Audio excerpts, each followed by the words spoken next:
Okay, so Dacayana Escrima, disarm number 1. So Steve will attack disarm number 1, so both in our hand position. As his blocks here, the left hand is to grab nearest the right wrist.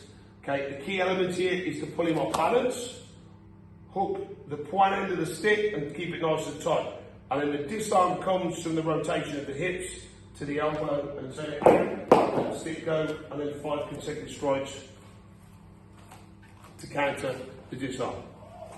So once again, so add-on position to start, okay, and then the stick attacks a block here, slightly move in, hand to the stick, pull me off balance, the point end of the stick goes to the wrist and keeps that nice and tight.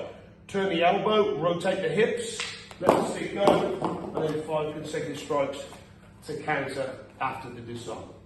So that's disarm number 1.